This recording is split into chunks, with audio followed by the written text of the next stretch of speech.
You're now rocking with the 134 Smash Podcast, uncut and raw. You're now rocking with the 134 Podcast, uncut and raw. You're now rocking with the 134 Podcast, uncut and raw.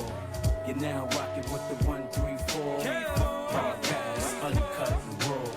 You know Smash, about to have it on Smash, about to test it with the presses. Hope you dudes and you chicks going past on go mode, so you can't stop it. We let the fans shoot, so pick any topic. My bro Yvonne, yeah, been a dawn, live from the X, been putting that ish on. Don't even try the hoonies that let it fly. The corner store on Lyman, don't play about the homie ride. Talk about A1s, been loyal from day one. What y'all know about the horsemen? What? My four brothers, I'm speaking for them, I'm leaving you gems. So I hopped on this beat like Kevin the Rim. This here, perfect timing. Cash Ruger, that's who rhyming. We shining like new diamonds. They sharper than new liners. We ready, we on timing. You tune think you on timing. You know where to find us from Bristol to Lyman. You're now rocking with the 134 Smash Podcast, uncut and raw.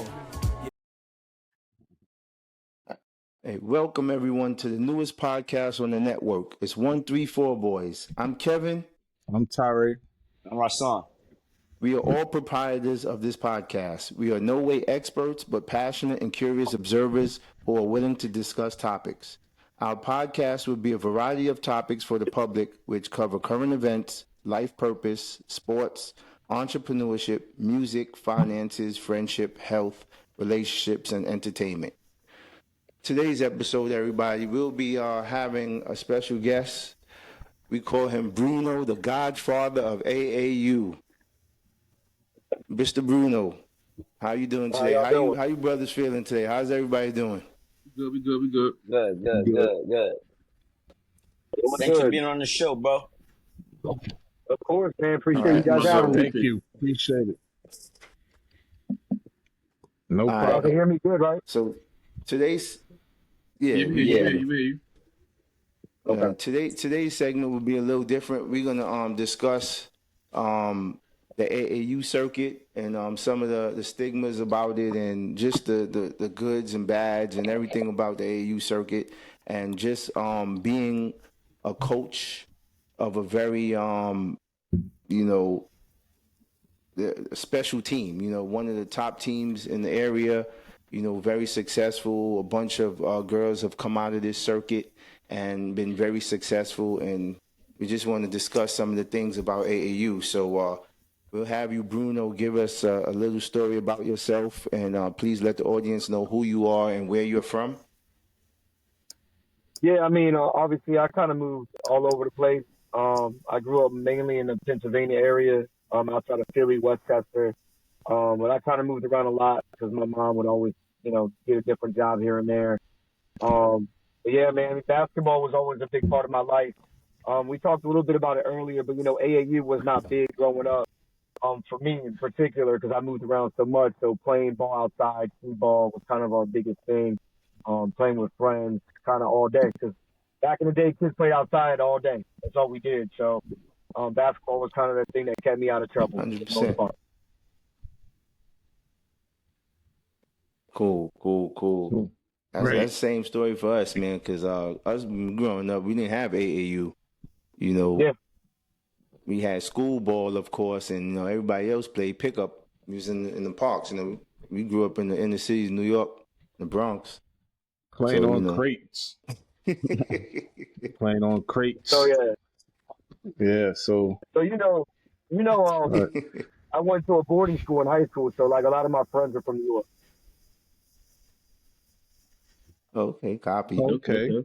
Did you know? Yeah, so out of the all four of us, I was the best, Bruno. Come on. Say what? You say you're the best one? Out of all four of us, I was the best one growing up, man. Hey, Bruno, tell him to play me now. Huh?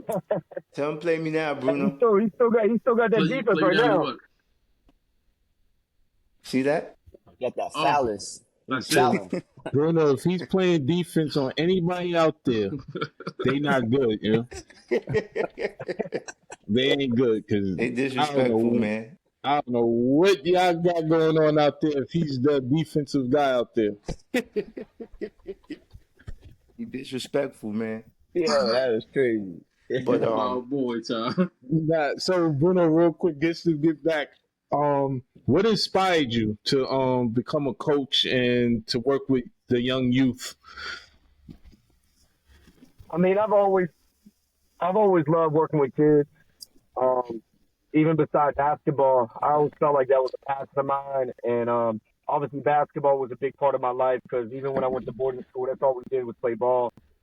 So like I had a very good coach named Mark Turner in high school, and he was a good role model. So like I wanted to do something in basketball. I didn't know what it was, but I also wanted to meet the kids. So it kind of worked hand in hand. I started coaching really young, and honestly, like I loved it, man. Everything about it, just helping kids kind of get their goals, their dreams. It pushed me to want to do it. Plus, I love the game of basketball, man. Like again, it helped me when I was younger. I felt like basketball was a way to kind of it's a outlet of all the things that happened in the world, man. It's a good way to kind of remind whatever's going on when you play ball. yeah, Got you. 100%, man. So, So right. yeah, Ty. Okay, right. No, yeah. No, I want to know, do you coach boys and girls or just girls? So I did both. I did boys too in a period of time, and it's funny because some of those boys now were second and third graders. They're obviously juniors and seniors. Like one kid, Derek Dixon, is now picking up over from North Carolina. But I enjoy coaching girls better. I feel like they listen better. And the funny thing is, back in the day, those boys cried a lot. Like it's funny, like boys cried more than girls in second and third grade.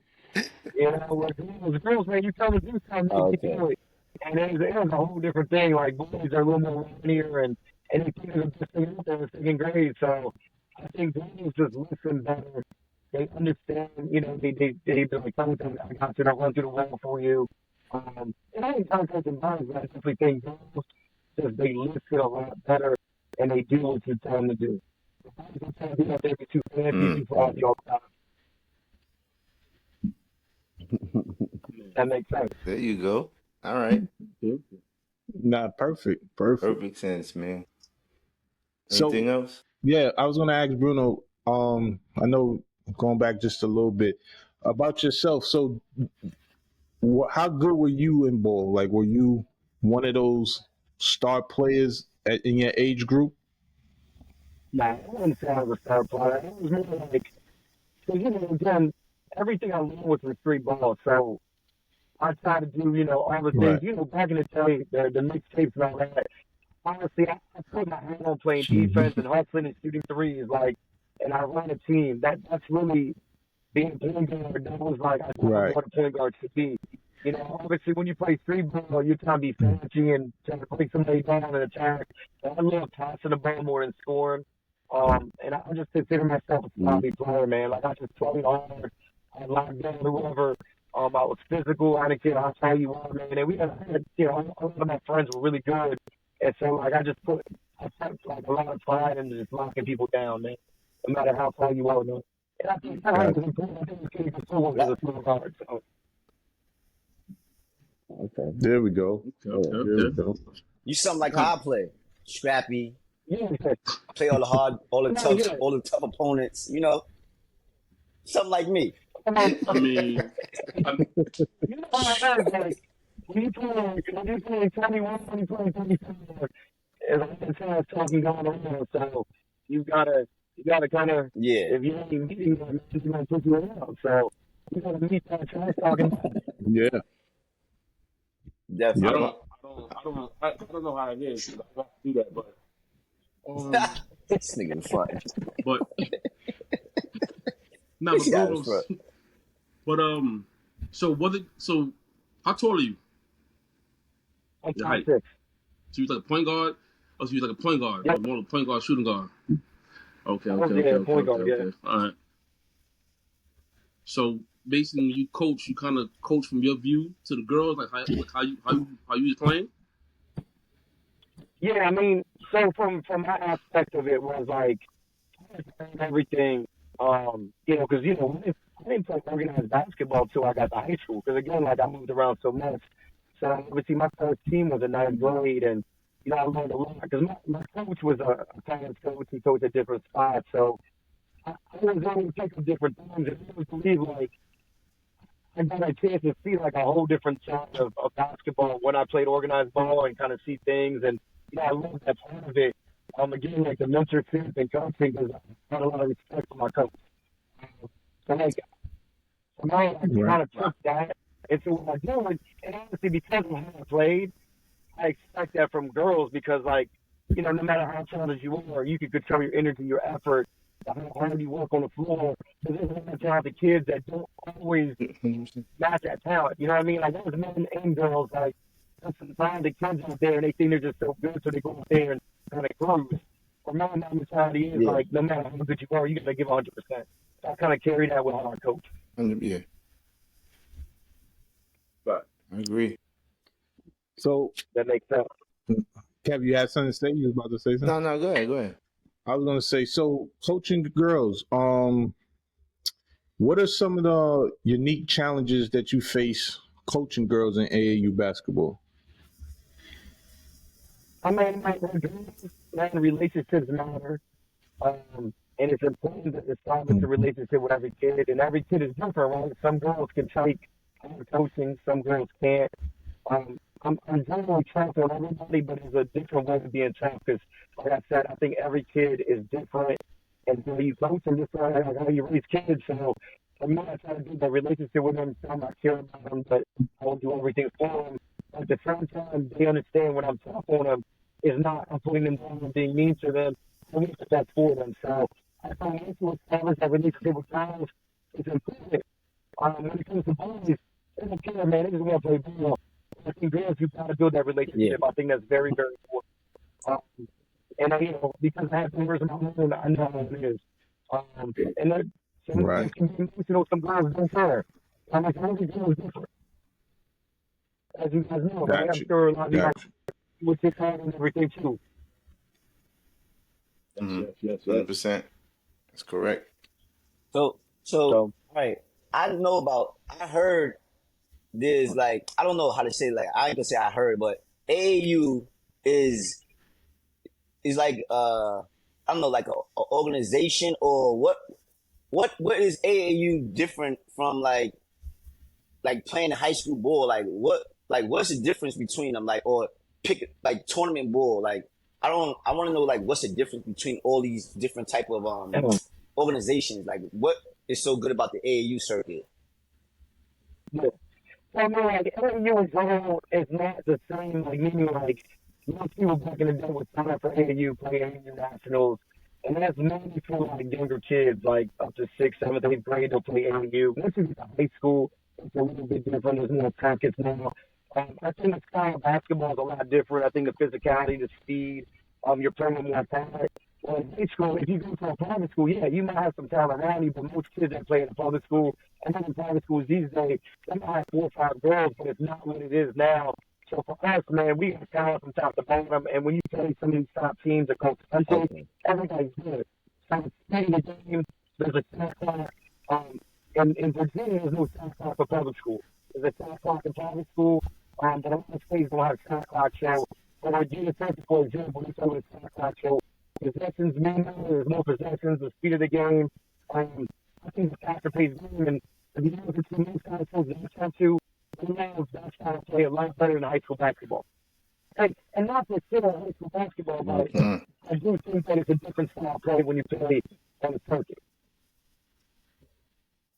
So basically, Gotcha. AAU got better competition. Like like you said, the style is different, but it's more competition as far as the best players from wherever area you from. It's not like high school. You just taking whatever's in your school. You just the best players from whatever area you at.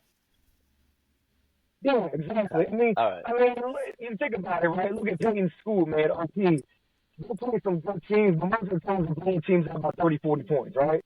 So, it ain't like that in AAU where, sometimes there's blowouts, but the truth is there's a lot of competitive games, and you're not talking about the best kids in whoever area you are. So, in public school, for example, it's you have 2 or 3 good players, but it's not 5, 6, 7, 8 players, and that's a whole different thing. So there's a lot more blowouts in high school than that happens in AAU. Okay. Gotcha. Usually. Anything else? All right. So now I have some questions here. I want to ask you. So let's speak on your organization right now. What pushed you or drove you to create your AAU program that you have now, right? And what was the goal that you had for that organization when you started? Yeah, I was coaching for different programs. I was still coaching in high school at the time, and I wanted to create a program that can offer an opportunity for girls to get better, develop, grow, and have opportunities to play at the next level. And when I first started, there was a lot of doubters, a lot of people saying that I couldn't do it. Things I hear through the grapevine, and I take a lot of pride in how the program was started because it was from the ground up. There was never boy side. We didn't join somebody else, give us money, things like that. Like we had to really grind. And so initially when I first started the program, I started with one team, two teams, and girls that kind of were like left to the side. Kids that played for other programs that nobody paid attention to, man. Kids who went on teams at 15 for travel basketball, and I kind of put a group together, and that group kind of started from there. And a lot of those girls ended up going to Division One, and we kept building, man. And honestly, man, I think skill development is a big piece of what we do. But I think coaching, I mean, it's easier to put a talented team together. It's different to coach kids up and get them to play hard and get them to compete and get them to buy into what you want in your vision. And so, like, I wanted to offer that opportunity, and slowly, as we got better and better, we went to still one of the best programs in the country, and it wasn't easy to do at the beginning. There's a lot of great programs out there. There's a lot of good teams, and so the competition's been every year. So you want to be able to do things that separate you from other people, and I think coaching is a big factor. At the end of the day, if you don't have good coaching, it doesn't matter how much money in your program. It doesn't matter what you can offer. You gotta have good coaching, or people are still gonna leave you. There's gonna be somebody else better at the end of the day. So I think coaching matters more than anything. Getting the gym matters. Relationships matter. And it's matter. I think if you have good people, it really matters 100%. Yeah. All right, let's give this man a round of applause for never giving up. Definitely. Thank you for pushing through, brother, man. I got a question. So what's the mentality like if you go scouting, right? And say somebody in the Bronx, right? Like everybody know they good, whatever the case is. What's your mentality how to go get that person before somebody else does it? Yeah, man. When I talk to somebody, I don't make any promises. The only thing I promise them as far as if I say that is that I'm going to try to make you better. I'm going to push you, and I'm going to be on business components. I'm going to tell you too, like, I'm going to get you a gym and push you to be the best player you can be. Find you on the court, off the court, but you're going to be a good person that cares about you. So a lot of stuff that I say is genuine things. I don't make promises like, hey, I'll do this for you, do this for you. I'm not even saying I'm going to get you college scholarships because at the end of the day, the kid earns a scholarship. I have to put you in the right position, get the right people to look at you, earn a scholarship. So I think from that aspect of it is just being a genuine person. Like a lot of people are not genuine. A lot of people make these promises because they want a talented kid, but they give them in the gym. They don't care about that kid. All they care about is what that kid can do for their program. For me, I care about that kid beyond basketball. So I'm going to do everything I can to make that kid better. I think that matters most. And I think we'll see that advance to the player. I think they still going to be around good people. Because at the end of the day, you know there's a lot of scumbags. And there's a lot of scumbags in AAU and in general. Like youth sports, there's a lot of bad people in the game. And so like, if you could separate the good from the bad, you'll see it, in my opinion. So that's one of the ways when I make an approach to a kid. And just like I recruit people, man, like, I didn't promise anything, right? I didn't tell you, hey, I'm going to give you this, and this. I just told you what I could do to help you and develop that your daughter to be the best you can be. Right? Yeah, 100%. So, nice. I don't want to make things that I can't keep. Nice. Okay. Good, Kev. No, you good. All right. So, good. Yeah. All right. So, to touch back on your organization, do you want to share some of the achievements you've gotten through these programs, or some of the achievements some of these girls have acquired through your program so far? Yeah, obviously, like in the amount of time that we've done it, we earned obviously a second spot on Adidas.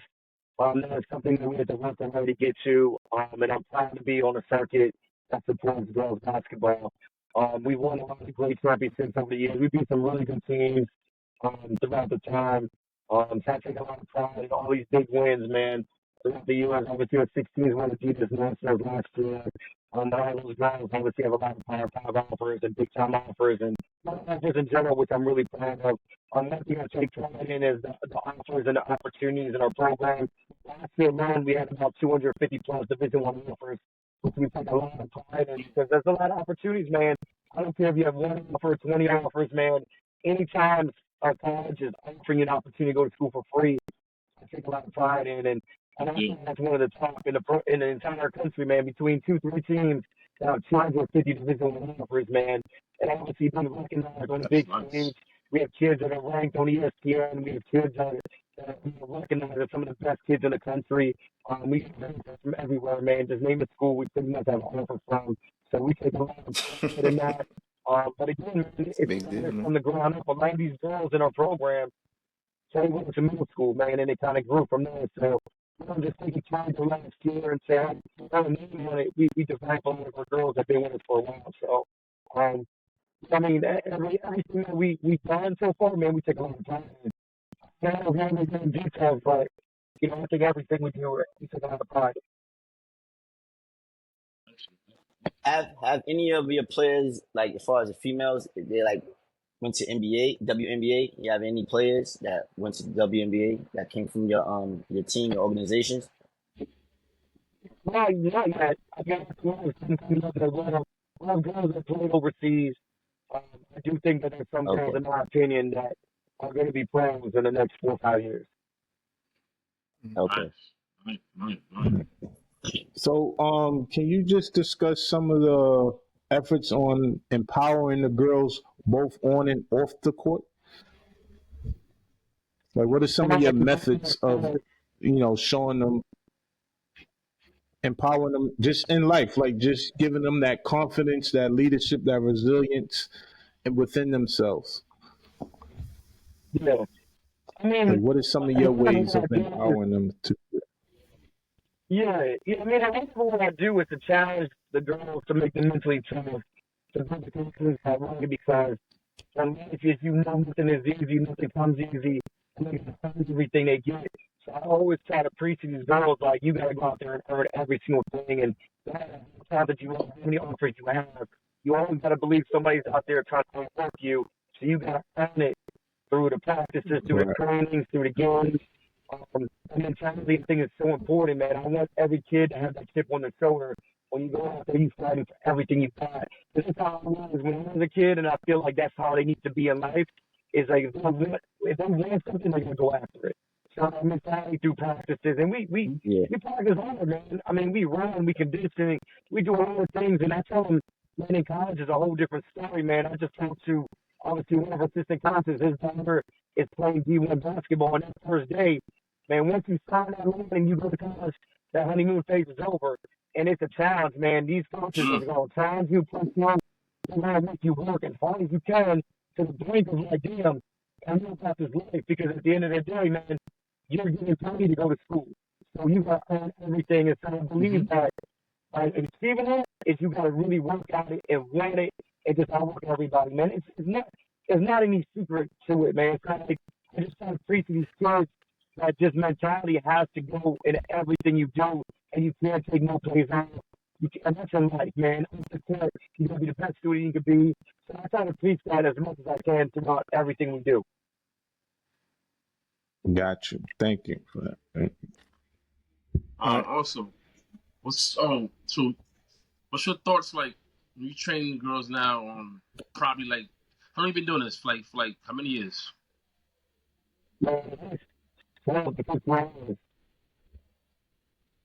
So about like 10 years ago to where it is now.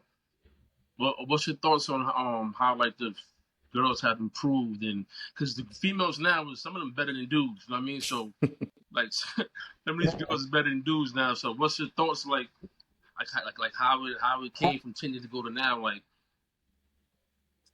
Yeah, I mean, I think the lifestyle has changed for girls. Like back in the day, nobody thought girls could do anything. Those advances, crazy handles. Like now, girls can do almost everything other than dunk. Even though some girls are dunking, but that it's obviously above the rim that's different. But below the rim, the passing, the creativity, um, it's come a long way in 10 years. And even back then, you saw girls do things, but not like it is now. I think skill level has gotten so much better. But at least I think the mindset has changed. Well, back in the day, I could really push girls in practices. I don't know if I can always do that now. And I talked about this the other day with some people. It was like, back in the day, some girls would do a run. They would fight, they would run through a wall. Like, the mindset was different. They tried to do everything. And now, it's a little different. Like, these girls can handle some things, but they also can't handle some of the stuff that I did back in the day. And I think that's just how things have changed over the years. Like, girls were hard nosed back in the day, man. And it was that all the time. Where now it's more like they love basketball. Again, there's more things that come with it because there's so many things that girls are involved in where social media wasn't big 10 years ago, 15 years ago. And now it is a big thing. And so the girls are more into that. And I get it, like times have changed and you do have to adapt to that. And so even me, like, I've changed a little bit because now some of these girls couldn't handle some of the workouts I did 15 years ago. They just couldn't. Like, I mean, girls will do everything. But again, I think the talent level is so much different now. But I also think the mindset is different where back in the day, man, and as you know, man, even playing outside in the streets, like, man, you play outside in 99-degree weather. I don't know how these kids could do that now. You know what I mean? nah, Yeah, they definitely can. Nah, They were playing they're not out. built I'm, for, You know what I'm saying? they're not Like, built for that, man. I'm pumping that. yeah, man, it's different. It's different. Like, I used to make the girls, like, they would come to my house, we would run, like, 2 miles, we'd go to an outdoor court, hoop outdoors, run 2 miles back. Like, now, man, they would look at me like Mm. I'm crazy as shit. Like, I'm not crazy. And I'm like, nah, man, it's just the mentality, like, you know what I mean? But when I get to college, I promise you, then I hit reality, like, shit. Man, these college coaches are working my ass. And I'm Yeah, like, yeah, because, I mean, yeah. they just, listen, they try to win games. If you ain't helping the college coach win games, they're not trying to come in there real. So they try to make them understand that Yeah, balance. But 100%. you know how it is, man. If some of the kids, like even the hardest thing we do, we'll do sit outside or in the mall. It's like, man, come you crazy. I said, man, really? I mean, if you only knew what we had to do back in the day. So that's the other thing I would say Hmm. is mentalities have changed a little bit. Right. So speaking of that, right, just staying on the challenges, like the what is your thoughts on or what is your philosophy on balancing competition and development within your players? Yeah, I mean, you mean as far as games and whatnot? Yeah, like you want to win, right? So of course you're gonna put the best players in that moment that you think should be on the court at the time. But how do you decipher that between developing the players and just wanting to win, right? Because if I put this guy on, they Oh yeah, can't stop this one guy, but it can also hinder other people and even that person from developing a game of where they polish in all corners of the game, far as footwork, passing, teamwork, defense, all those things. yeah. Yeah, I mean, obviously, like there's a balance between winning, developing, and obviously you want to. For us, we want to compete at the highest level. So winning comes with actually doing practices, like because like, do you earn trust doing the drills, doing the practices, doing the skill work? That's when you build that trust. And that's how every guy, like before they join the team, like nothing is guaranteed, no playing time is guaranteed. The mindset is you got to earn everything. And so when you go out there and you make mistakes, but there's two ways of making mistakes. Because always people be like, man, that girl made that same mistake I did. But if you get out there and you play scared, you can't play somebody to play scared. If I did it, developing and not Right. developing, If the man says you going into it, you scared, it don't matter what you do. I can let you play for 30 minutes. You don't turn the ball over 15 times because the body language shows you're scared. But if you go out there with a mindset, like, I'm going to take someone out the dribble, lose the ball, live with that because you can't go out there and be a dog, you're trying to be a killer. And that's how it is in college. Like, when you go to college, you're not going to be like, man, you're not going to be like, hey, I'm going to give you 15 minutes. No, you got to earn that 15 minutes. You got to earn that 5 minutes. You got to earn that 6 minutes, whatever it is. So I'm not going to be the same way with me. Like, I'm not going to be out there. The development comes through the drills, the practices, all that. So the more you work on your game, the more confidence you build, right? So the more you do things in practices, you're going to have that confidence to do it in games. If you don't do what you do outside games, how do you expect to do it in games, right? Like, if you don't shoot threes, you don't go out there and shoot threes like you get some threes. You know what I mean? So those are things I tell kids. You got to practice what you practice. So when you go in games, man, it's second nature to you. Mm-hmm. Yeah, I got you. But I agree with what you're saying. I guess I'm speaking for the person. Like, for me, like, it's nothing like in-game experience. It's kind of where you kind of learn. Like, if you don't get the time to get in the game, right? I know we want to win, but it might be a situation where that, let's say, the 8th or 9th person on the bench might could learn something from there, but you have to choose between bringing that person to see if they can actually do it. Because if you're not in the game ever. Well, I'm not gonna say ever. If you don't get in the game in those key moments, you'll never know how to deal with those key moments, right? Because you're just watching. You still need that in-game experience. So how do you handle that? Like, because you want to see if the person can actually do it, but if they shaky in practice, doesn't always necessarily mean they be shaky in the game. Yeah, I mean, the truth is, you can be shaky in practice, to be honest with you. Like practice is practice. You're going to make mistakes. It's okay to make mistakes though, because at the end of the day, right, nothing counts. You're not going to lose the game. You're not going to turnovers. So you got to build confidence in yourself. I mean, it's very simple. If you don't believe in yourself, nobody else is going to believe in you.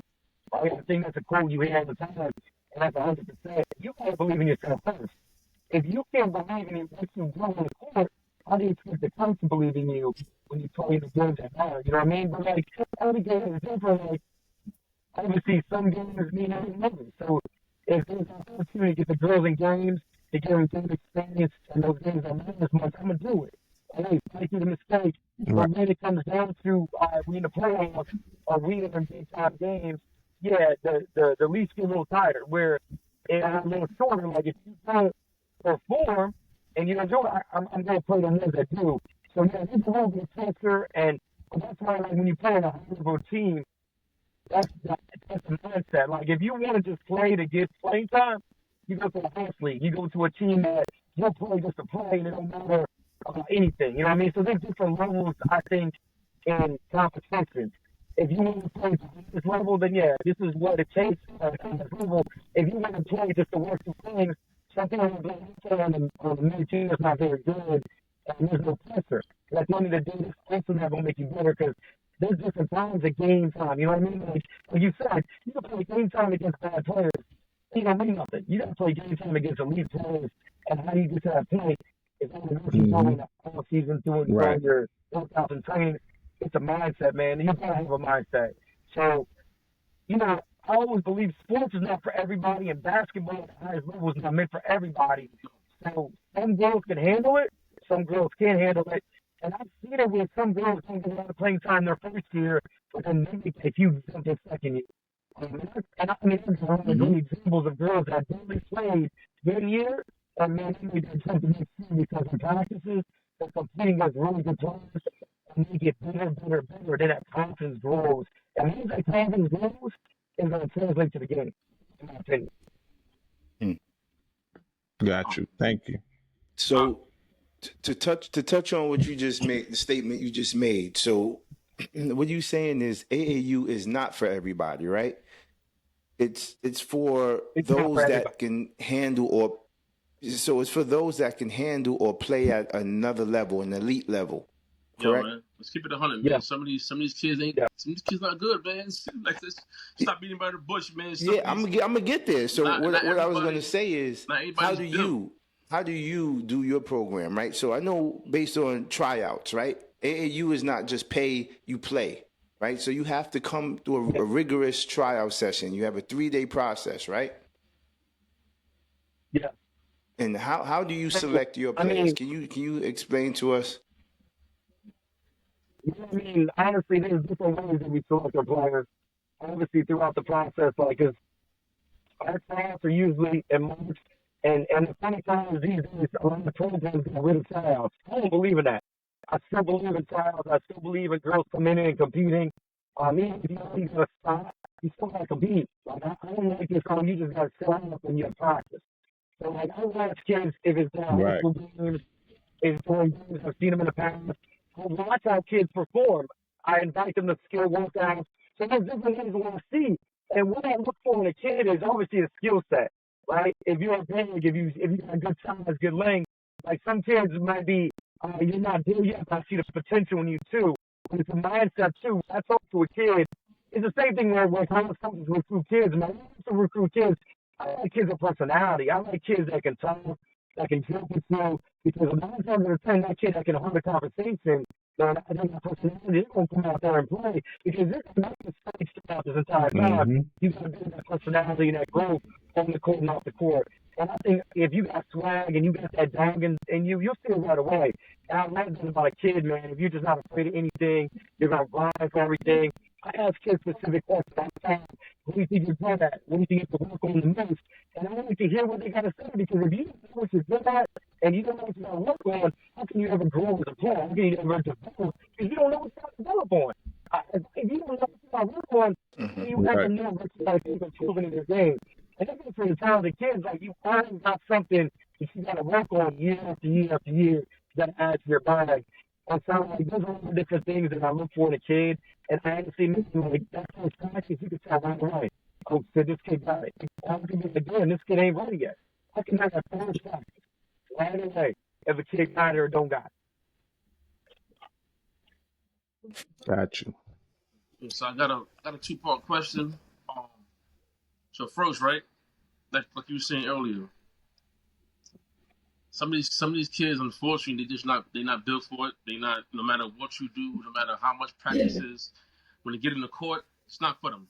You know, there's nothing you can do. Like, you can't keep forcing something on somebody who's not built for it, right? So, Yeah. but what do you say to the coaches that actually ruin the kids' confidence? Because speaking for myself, you know, I don't want to say no names, but you know, when I was young, you know, growing up, when I was playing ball, we had a coach, and you know, I felt I was talented enough to, you know, play with some of the best players around the neighborhood. So, but Yeah. what he would do is, you know, he'd have you practice all the time. You know, you practicing, and then when the game start, he'd get some other player from somewhere else and have the kid come play, and then now you got to sit down. So, you know, he basically like ruined my confidence. So, what do you say to like the coaches that do that? Like, you know, the kid is good, but the coach be the one to ruin the kid's confidence. I mean, listen, that does happen, unfortunately. The other coaches that they got either favorites, they got, you know, they just tear a kid down. It's never to tear a kid down, no matter what. I don't care if you're D1, D2, or D3 player. If you get to any level, I think is a huge accomplishment. And there's obviously different levels to it, different teams to it. But, like, I would never say, kid, you suck, or you're not good. Hey, this is what you got to do to get better. And I don't know, especially like a young age from middle school, and obviously it's a little bit different in high school, but you can still develop and grow to get better. So if a kid really wants to get better, you want to give them feedback, positive. I'm like, hey, this is what you got to do to get better. Your game is this and this, this and this. Keep working on it. I'll never tell a kid, like, hey, you're not good enough. Get out of here. I'll just tell them this is what you got to do to keep getting better. If you never want to tear a kid's confidence down, if you don't know if a kid's going to get better or not, especially at a young age, I've seen really good players kind of fall off, and I've seen players that were not there yet become really good in 2-3 years. And so, like, if you tell a kid you're not good enough, you might 3 years down the road you might be like, "Damn, that's fucked up," and that kid's gonna be like, "I told you." And I've seen that happen to other programs where the program said that kid, oh, you're a 5'6" guard. You're not that good. But then, like, for example, we had a kid that played for us a few years ago, and that kid ended up being one of the best kids in the country, and like now that program's like, man, fucked up. Like they saw what they look like at the time, and they be like, nah, you're not good. And that's why he should never do that because you know how that kid's work ethic. You know how hard that kid's gonna work. So to me, you should never put a kid down anyway, because in general, man, even if you're never going to be an NBA player, you're never going to be a college player, you never want to tear a kid down, man. You just want to tell them, hey, this is what it takes to get there. And if they get there, great. If they don't, hey, listen, you're honest with them without tearing a kid down. That makes sense. But you know, I don't know about that, because I played for that same coach, and I never had that problem. I never got against other players. So, I mean, you got to work on your craft, bro. You got to work on your game. Shit don't happen to everybody.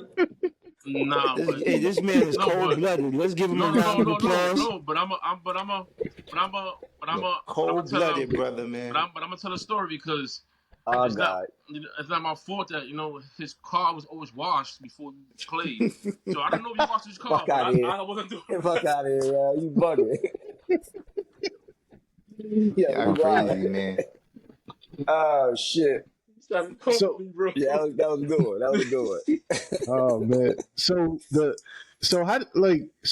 As I watch the AAU games, I see, they, even with us growing up, right? I might be a certain height. So let's say I'm 6 feet and I'm 18 years old. I'm like 6'5".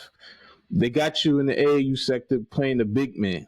But if you get to the next level, you're not a big man, right? But you don't know how to dribble because you was never taught the fundamentals of dribble. You just been taught to catch the ball down low and work, right?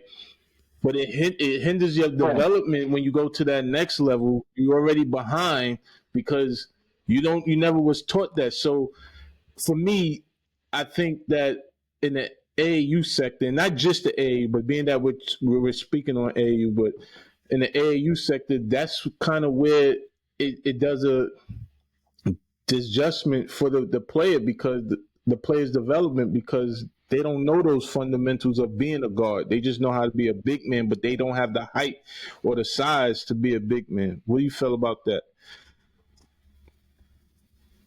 I think that was like a kid in the box to begin with. Now, we see like kids, like coaches will say, man, whatever it takes to help a team win and get on the floor, you get on the floor. You never get that kid don't shoot a basketball, don't dribble, but there's different things. Like, for example, if you don't practice your ball handling, if you don't practice your shooting, don't expect to do in the game. But if you go out there and practice and you're shooting threes and you're consistent with it, you're going to take a step. Right? Sometimes what you do in practice is going to translate to the games. And you never see people sitting in the box when you 6'3" as a 6'5", you don't be a big. Because at the end of the day, you might never do it again. You know what I mean? So if you 6'3" and exactly, you never do it again, from there to 5 guys, you're going to have playing guard and conference maybe or shooting guard. So you always got to develop the other aspects of your game. On the court, you take advantage of the mismatches and things like that. So, hey, listen, I tell girls all the time, if you might not be a big or too much big, but if you can take advantage of the matchup on the court, take advantage of it. Nobody's saying you're going to be in this box. This is what's going on. But you got to take advantage of those things on the floor, everything to help your team win. But a coach in general should never put a box on a kid and say, this is what you want. This is the only thing you're allowed to do. You can't dribble. You can't shoot. All you're going to do is rebound and that's not helping a kid out ever. So you got to develop that kid on the court so they can do it on the court. Right, you know what I mean? Right. So so do you believe is that a coach job to say, look, you need to work on other aspects, or is that more of the parent or the player himself that should be know to work on those things? Because sometimes as players, we rely on a coach to say, well, this is wrong, this is right. We just we go with that, right? We don't take sometimes we might not have the knowledge or take the initiative to say, well, let me work on this because I know I'm lacking in that. You thinking what you're doing is greater than everybody, right? So is that a coaching thing, or is that a self-awareness thing? I mean, I could have that. I get what you're saying. some players might not just know the game of basketball and have no idea. So they look better from the coach. So I think it's important if you have a coach that can empathize, can help with development. That's very important. If you have a coach that never say anything and says, okay, just keep doing what you're doing, that's not helping the kids develop at all. So what's the point of having a coach if you're not that guy? You're not going to tell them, hey, this is what you're struggling with. This is if you want to get better, you want to get more playing time. This is what you got to do to get that. I don't think that it comes a lot from the coach and from parents and teams that want to be on top of things. And yeah, it's good to ask questions. But if the coach is not getting that answer from you, or not getting that answer, the coach is somebody that will. Research somebody that will. And that's why trainers come into play. Back in the day, there was no trainers. We just played ball. There was 1,000 trainers. So there's always 1,000 people asking or giving you advice. You just got to find the right people that don't give you the right advice and not looking for money either. Right. Yeah, because if you think of right, so when you think about like at least here in New York City, even in the history, for the majority of the players that even made it to the NBA, they came in with no jump shot. Right, they were only known for dribbling, taking people off the dribble and getting to the hole, which was great. We had a lot of Hall of Fame players do that coming out of New York City. But when the game changed, it was more of an outside game. New York started declining and producing NBA players, right? So it's because no one was telling them you need to develop a jump shot. Just whatever's working, work, right? So that's why I asked the question, how did you feel about that? But thank you. That's good points, man. I like that. Yes, I do believe shooting these days is such a big part of it. You got to put the ball in the basket. No matter how much you handle the ball, you look nice with the ball in your hands. If the ball doesn't go in the basket, it don't matter these days. And so efficiency matters. Right. That's why there's so many things now when they're looking points per possession and points per shot. Those things now come into play more because they want to see if a kid is super efficient or if he's trying to overturn with 5 turnovers. And that's not really helping the team win. So now I think it's becoming big on every possession matters, every shot matters now. Now, right. I got something to touch on stats now. So, how big is the plus or minus when they doing calculations? Mine is big, man. I think it shows efficiency. Sometimes you can lie a teeny bit because if you have to bang your hands, that's really going to happen more for a kid that has to bang their hands 15, 20 minutes while somebody only plays 5 minutes. But obviously, like the rebounds, the steals, the assists, like they'll look at that stuff, and we break that down in our stats too. And you can say efficiently, are you shooting good from the free throw line? What's your field goal percentage? Are you shooting well from the 3-point line? If you're shooting 20% from the 3-point line, but you're shooting better getting to the rim, I'm going to say get to the rim. 20% is not getting them. So those things do matter and come to play where, hey, if a kid is really efficient at some point in time, we can look at that and start conversations to as well. I mean, I'm fortunate enough to talk to a lot of coaches, and every coach has a different style. They look at different things, but I do think now, looking at those stats, looking at those numbers, efficiency is so important. As you can tell, every second necessary or something that's even talking about. I mean, I think stats came out yesterday. So I think it's so important when we're looking at like top and bottom is just keep making an impact in a positive way on the floor. Thank you for that. Appreciate that. Do you think AAU is the best way for a kid to get to the next level? Like if they want to go to like college, or do you think like just playing like high school basketball, like as far as your school, like I was looking at some interviews and a lot of people don't really care for AAU as much. They saying it's like destroying the game and stuff like that. So I don't know. Like I hear AAU a lot. Like my son plays ball, but he's not into ball like how I would like him to play ball. So I think it would probably be a harder role for him to go the AAU route. He needs to work on a few things, but I don't know. I just like a lot of interviews I've seen, because Kevin sent us some interviews and stuff, and a lot of people say that AAU is like destroying basketball. So I want to know like what you think, like even though you coach AAU, but how you feel about people that don't really think AAU is the right way to go as far as taking the next level or getting their kid where they need to be at. Right. I mean, I feel like when people say that, they're saying that statement because of the thing that's being said without ever really knowing everything about AAU basketball. Just like in anything, there's good programs, there's bad programs. There's good high school programs, there's bad high school programs, and there's good AAU programs and good AAU programs. Obviously, there's those good AAU programs that just go to kids that get out there and play. Or, hey, come play for me. And those programs are not really helping that kid. It's more about themselves, where there are programs like ourselves where we develop, we put them in the right situation, but you advocate for these kids. At the end of the day, you're going to have somebody going to advocate for you. And unfortunately, there's no great high school programs out there. So there's some high school programs that are good. And again, I don't ever want to say there's not. But there's a lot of high school programs, those coaches don't know nothing.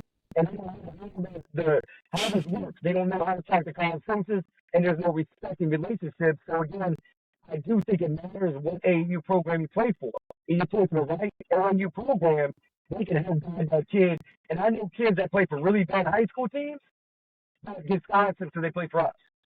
And those college coaches will say, I hate watching high school play. I mean, if you ask most college coaches, they'll tell you, like the June Navy event, man, all of them was like, yeah, why wasn't this AAU? Because at the end of the day, they'd rather see a kid on that kind of scene than they rather see in a high school setting.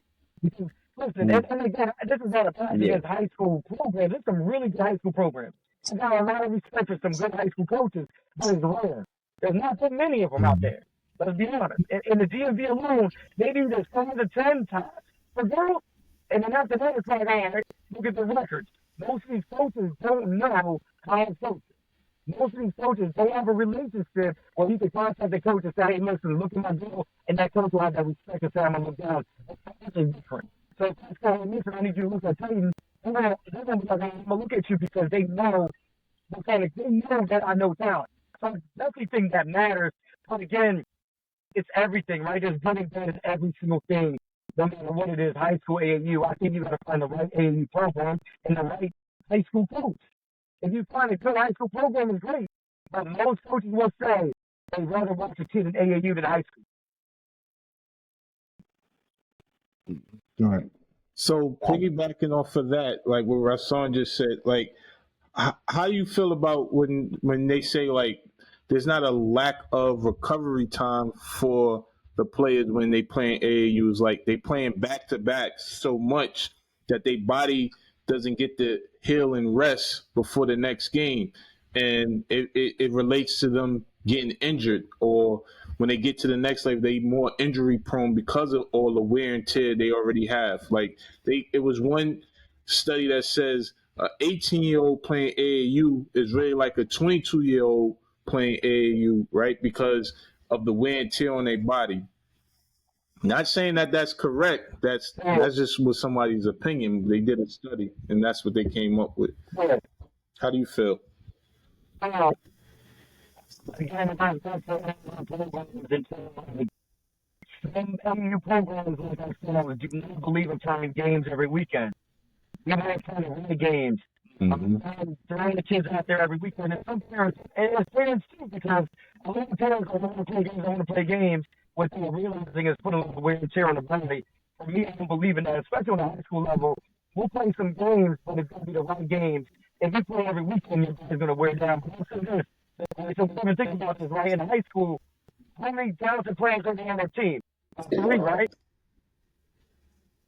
4 maybe? Give or take, correct. Probably plays 99% of the time, right? So your team plays 99% of the time in a high school game, and they play about 3-4 games a week. And you might play about 4 games a weekend. So the only difference is there's 2 games per weekend, and Saturday and Sunday, where a high school might play Monday, Wednesday, Friday, Sunday. They're still playing 4 games, but it's a little spread out. But the difference is, if you're on a good AAU program, you might not play 94% of the time in high school. You only play 99% of the time. So you can still have a lot of wear and tear in high school because you're the best player on the team and you're playing the entire time. So again, like, it depends on the players, man. If you're really the best player on any team, you're going to play a lot. The difference is, you got to manage the games in between everything. And so for high school, you, like, you got to have a little bit of break, but you got to also understand, like, go to a program that's not going to play games every weekend. It doesn't benefit a kid playing every single weekend because every weekend is a practice. The body doesn't get a chance to heal. The recovery time is obviously a little slower. So you want to make sure you go somewhere where it's not just about games, but about development. Hey, Right. if I can chime in on that. So also, if you reach that type of level of basketball where you're playing those type of games, you're elite now, you're training. Part of the whole curriculum is recovery. So now you have to invest or educate yourself on recovery, whether it's ice baths, whether it's stretching, whether it's dietary. Those are all part of of what the child or the parent or the coach is supposed to implement in all of this stuff, because you can't. It's irrelevant that you can leave. You can't leave it out. If you at that level, those are part of the regimens. Now you have to recover. Oh, let me tell you this, man. When I first started, a lot of coaches did not stretch. A lot of coaches trying to jump into things, and that's what happened to my daughter. My daughter didn't even stretch at high school because they didn't believe in stretching after ACL. So I really put a lot of emphasis on stretching, warming up the body, because like muscles, obviously for girls, they're more inclined to tear the ACL because of the way their hips are. So I tell girls all the time, take care of your body, you got to body. So you do have a process telling these kids this, because kids don't know better. They want to go out there and play games, but when you were in college, man, they got everything. They got ice baths, they got everything that's there for a kid, but you gotta get that kid from high school to college. So between now to when they get on the college campus, you gotta do, and they're gonna take this initiative about making sure they're stretching every day. They're icing. They're warming up their bodies. They're not just jumping into a workout because, again, one of my good friends, his sister went to a trainer and she was playing for me. She saw her Achilles without stretching. And I was so pissed because she didn't stretch, and she was in basically her last year of AAU for the two-time division championship. She went to a trainer, didn't stretch for her Achilles, and now she's done. And so like I tell people all the time, man, it don't matter if you're going to play pickup, if you're going to a trainer, you gotta stretch. Do not ignore that fact. And if that trainer does not pay attention to that, or that coach, then don't go play for him. Don't play for him. Because they clearly don't care about your body. Right. Gotcha. That's true. I got one more question about this. So obviously we know that offense and not just AAU, but again we're talking about AAU, but offensive players get more of the light. How do you feel about defense, like just defensive players? How important, or is that important when you're coaching, that you have a player that might just only focus on defense? I mean, I've had players like that was just defensive minded. It was never the best offensive player. And obviously, like when college coaches are recruiting kids, they're going to look at that. But you got to have both. I mean, if you're just a good offensive player, but you can't play defense, that's going to hurt you too. And if you're just a defensive player, but you can't shoot a 10 shot, man, that's also going to hurt you, because at times when you're in a game, if it's 10 time and the ball's being swung around at you and you're wide open for a 3, man, if you don't take that shot, why are you in a game? So again, the mindset has to be both. I've had kids that come to me and be like, more offensive minded and develop that defensive mindset and to play there, because for us, you got to play defense. If you can't play defense, you're going to struggle. If you're doing things all the time, you're going to struggle. So if you're scoring 99% in the fifth of the year, your shooting percentage is 100%, man, you're not going to get every shot. You got to be able to stop the ball too. And you don't want to go back and forth where you score and it goes up the basket. So I do think it's a balance. But you just got to teach a kid that's defensive, but learn defense, that confidence, because most of the time he's confident. They're not trying to intercept that. So that's why they won't take that time offensively. So what's easier to teach? Is it easier to teach the defensive player how to have the confidence in their offensive game compared to the offensive player learning defense? Man, I'll be honest with you, we can be chapter both. I mean, I've had offensive players that used to get on constantly, make play defense, and they don't want it. And sometimes they don't want it. Yeah, you gotta have a drive. Yeah, you gotta have a drive for that. that drive of I'm gonna stop that person because defense is it's a Yeah. mindset. It's not Yeah. happening, man. It's just a mindset that I'm gonna lock your ass up. I'm gonna beat you to the spot. I'm gonna hit you every news ball. That's a mindset. And the same thing with offense. Offense is a mindset. If you believe you're a shooter, you're gonna be a shooter. Because you work on your shooting all the time. Mm-hmm. There's teams that work on their shooting all the time, but they're still focusing on defense at all. So again, I think it's hard sometimes for both. So you gotta be willing to do both. You gotta be willing to play defense. You gotta be willing to play offense.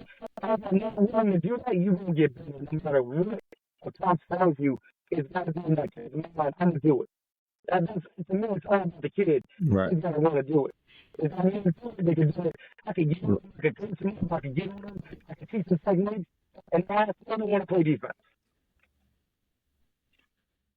Right. Because we had a friend, he's not on this call, but he can play defense, but when he got under that whistle, he was very shaky. He couldn't, like, his offensive game wouldn't show up. So yeah, I seen it. I thought that had to be, that's like a natural ability, right? To play defense. I always thought, but you right. You can develop it, but you gotta have the heart for that. Like, you gotta want it, right? So yeah, I get it. I got you. You know what? Yeah, defense. You can tell them ones that he wants to play defense, and you can tell them ones that don't want nothing to do with defensive side of the ball. All I want to do is 2 3s. Yeah. Gotcha. It's a mindset, man. Like, and sometimes it's kind of like anything, man. Some kids have it, some kids don't. Now you can teach a kid that want it, but you can't teach a kid that want it. Does that make sense? Yep. Okay, Kev. So, Bruno, what words of encouragement would you give a young lady that wants to play at the next level? Like, what advice would you give them if they have a plan and they see in their future that they want to go next level and play D1, Power 5, or Pac-12, or whatever the case is? Man, the first thing I tell every kid is make sure your process is your own process. Never focus on what other kids are doing. The biggest thing today is social media is everywhere. Kids are on social media and they see kids getting offers at an early age, and sometimes the kids will get offers early, sometimes kids won't. At the end of the day, you gotta run your own race. If you try to focus on what everybody else is doing, you're going to struggle. So get in the gym, work. You know how much work you put in, how many hours in the gym you put in. Do your own process. Get the right people around you who will help you and guide you. But at the end of the day, you can't focus on what every other kid is doing. All you need is one person to believe in you. If you get one scholarship, that's all.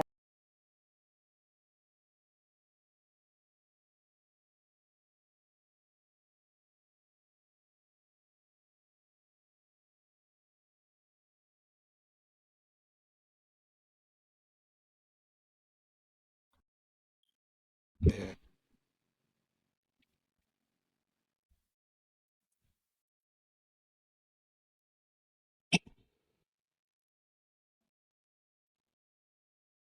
Everything else is going wrong, you're going to stop one night. Yeah. What do you say to somebody who wants to be a coach? Like, not everybody want to play ball, but they have the mindset where the coach. What do you say to like the young person up and coming and they want to coach? Like, how do they even start doing that? I mean, it's all about having mentors and having people that's going to guide you and care about you.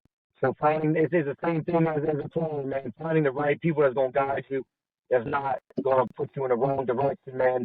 And if you really need to be a coach, you're going to listen and grow. And that's what I did when I was younger, man. And I matter who it was, man. If I could be in the gym with somebody, I'd be in the gym with somebody. If it was this person or that person, that I'd be in the gym learning. Man, I observe everything. Even when I go to any kind of practices or anything, man, I observe everything. And there's some good things I like and some things I like not. So you got to form your own opinions. You got to form your own philosophy. But the main thing is if you're teaching your coach because you love the game of basketball, and you love helping kids get better. If those two are not on top of your list, don't coach. If you're only coaching for yourself, if you're only coaching because you want to make money, that's not going to help you get anywhere, man. You got to love doing what you do for the game of basketball, and you got to love helping kids. If you don't love helping kids, don't do that shit. And unfortunately, there's a lot of coaches that are doing it for the wrong reason. So I tell people all the time, don't do it if you want to love doing it. That should be always the most important thing if you want to get into coaching. Yeah. Nice. What do you say to like somebody like Kevin? Like he was trash playing basketball growing up, right? See the disrespect, man? See the disrespect, Bruno? Hey, tell him. Yeah, see, I'm glad you're Bruno, on here. This is the reason you came on this show. Tell these men I'm still grabbing the rim, still catching oops with flip-flops on. We talking about when we was in our prime, when we was I playing don't ball, care man. about that, man. Come on. Let's play now. Play Bruno. me now. We like to watch basketball. Nobody wants to play ball no more. We like to watch basketball. Play me now. For why? Hey, Bruno, I'm gonna play. I'm still alive. I'm gonna so play play me Kevin now. just to prove that even with 2 car accidents, bad back, messed up knee, Kevin will never be able to stay on the court with me at no point in time in his life. I never even seen Kevin put the ball in the basket. He only talk about grabbing the rim. When is he gonna put the ball in the rim? I don't know. When I see that, then I might take him serious. He talks about grabbing net and grabbing the rim. Kev. That's nothing. Huh? Damn, Kev. I'm sorry, Kev. Almost 50, and I can still do that. All right. Nah, It would never happen, Bruno. Yeah, we playing with Kev.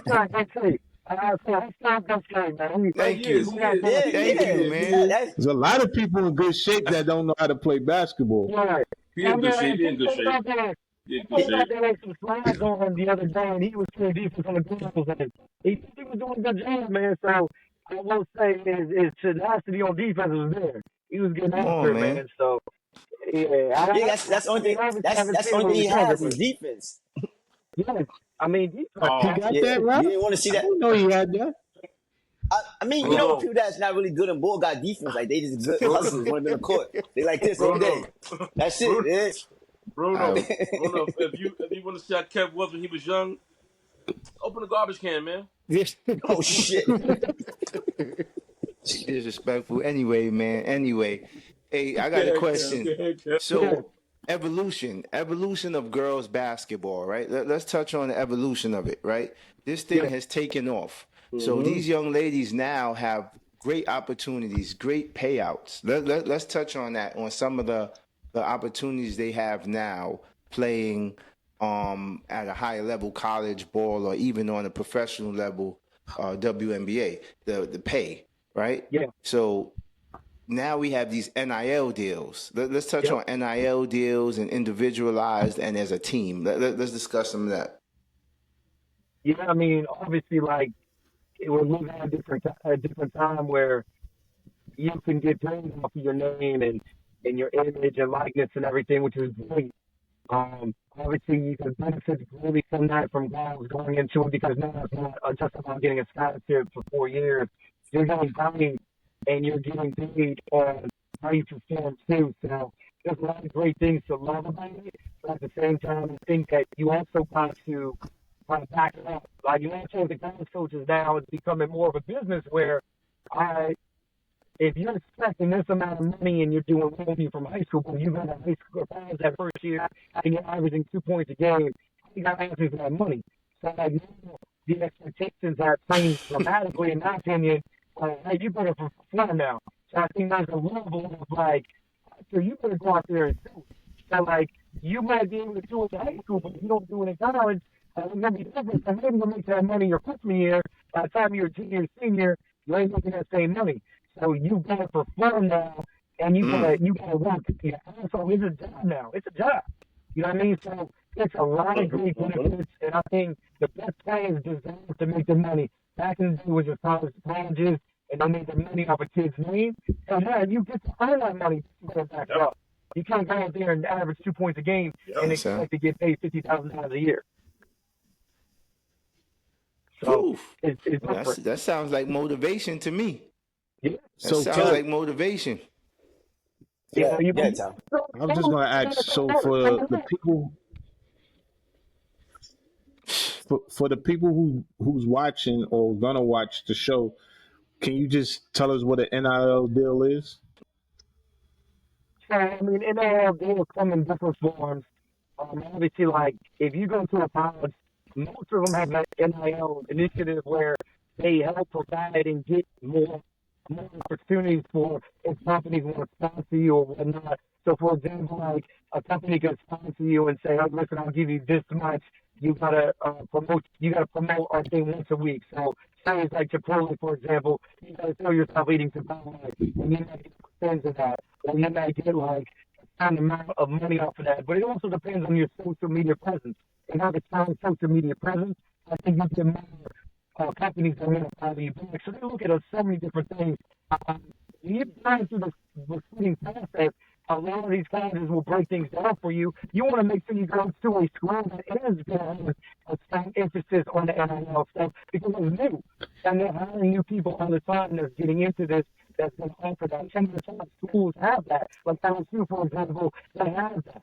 You know, some of the big time schools will have that. And some people that are kind of slow to the process, hey, you gotta look at that. So when it comes down to that recruiting process, you have to pay attention to it. But honestly, man, it's again, and again, that's again simple as hey, once a week, just put a picture of you eating this, and we'll give you a percentage, or we'll give you this much amount of money. So it just depends on everybody. But again, what I love about it, it's never there's no cap on it. You can make it's unlimited how much money you can make. So you gotta be out there and also be proactive. It's crazy. You gotta be proactive on social media, talk about your daily life. You gotta be like, hey, I love to fish. So you start fishing, all of a sudden you can get a contract with a fishing company, right? So it really depends on your love, your Correct. interest, what you do. You gotta show that because I won't gear to what companies might say, oh yeah, this kid loves wearing this product. Oh man, let's just sponsor her because she loves wearing this kind of makeup. Or she loves this kind of hair products and let's sponsor her. So it really depends on your social media presence. If you don't, listen, because you don't want to, as long as you feel, but it's not going to be the same where a kid has 500,000 followers compared to like 10,000 followers. So it doesn't matter, you know, what you do, man. Like your everyday routine, if you do that every day, man, you're going to have little kids look at that and like, man, this kid is diagnosed this and then she wakes up at 5 o'clock in the morning, she drinks a smoothie, like she takes these vitamins. Like, so now that's it. Now you're starting to show and something to get to that level. Now that's showing a different side of you that you don't always get to see. So I think that's important that for social media, use it in a positive way. You even get out there telling teachers to say, teachers, well, why are you taking this picture? So everything does matter if you want to get more contracts.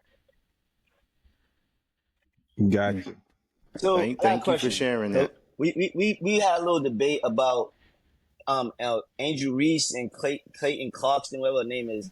So as far as them two players and at them coming into the league, who you think?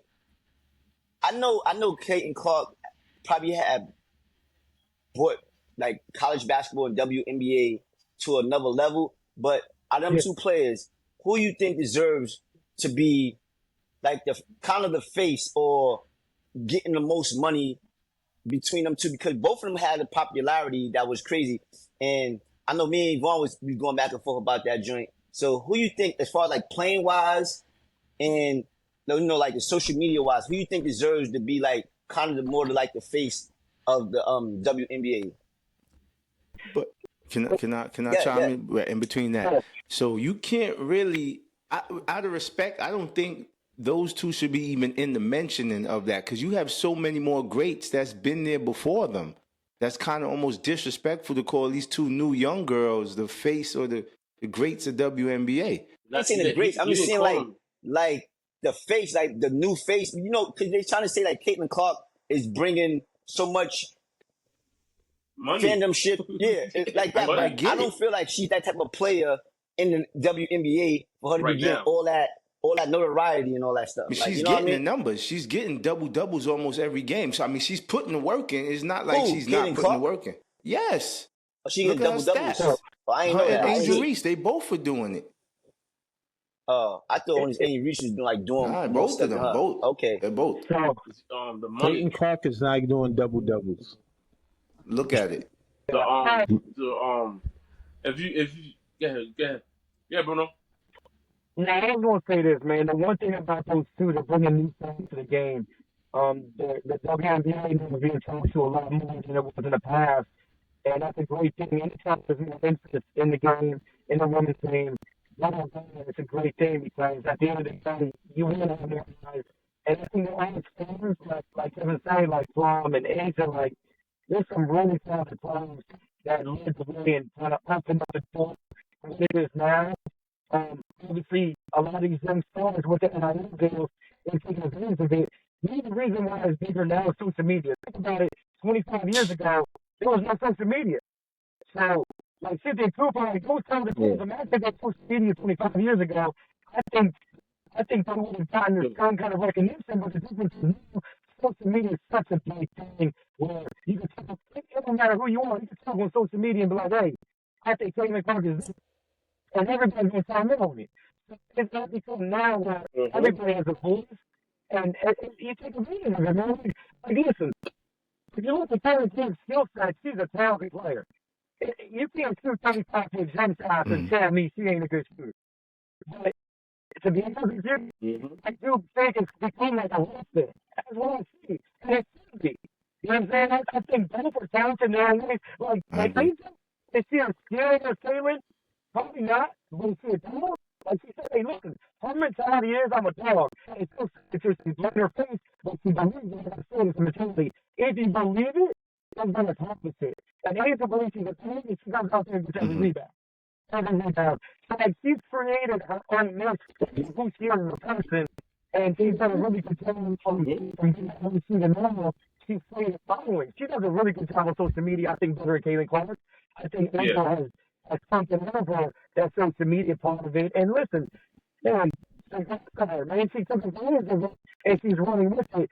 Man, they stars. I say that's the tennis stars, but there's very different ways where Angel's a double-double.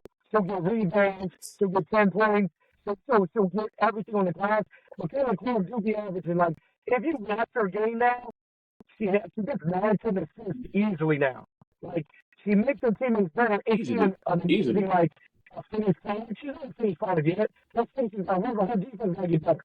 She gives up a lot of easy baskets. I mean, they don't receiver play, man. They can't stop anybody sometimes. So they got to play better defense. But on the offensive side of the ball, she got it. It's just now she's got to commit to want to play defense. So, like, watching the up-and-coming stars is attracting a whole new audience. Like, people that never watched the game, now they're watching the game. And it's a good thing, man. It don't matter if it's your first year, second year, third year, you're attracting more people to the game. That's what you want. You want as many people to watch the game as possible, in my opinion. Correct. Right. So what makes them the face, what Rashawn was alluding to, is the followers, is all the social media, is how many people they getting to watch them to play. Yeah. The older players that's been in the league already, they don't have that many followers. They never had as many. Like Angel Reese is over 3 million followers. Clayton Clark was over 4 million followers. So that's probably why they calling them the face more than anything so early in their career. It's not the young audience. Them. You know what I mean? The young Right. audience is the future of what's going to happen 5 or 10 years down the road. Future players, future watchers of the game. So, like, if they got 3 million followers, I bet you about 2 million of those are kids. And those kids are going to watch them and support them. And also, like, they're doing more things where they're meeting the girls. Like, now people are going to college games, supporting the girls, they're meeting the players. So now they got a different feel to them than they had 15, 20 years ago, or maybe it's not as accessible as it is now. Don't get me wrong. Listen, the conversation, the debate we was having, me and Rao and all of us, right? I love Angel Reese. She's just not Caitlin Clark when it comes to marketing. She's not Caitlin Clark when it comes to the money. And Caitlin Clark is bringing all that. Like, we got to be truthful. Like, she's bringing. The girl got 28 million Nike deal. Like, Angel Reese is, unfortunately, that's what's going on.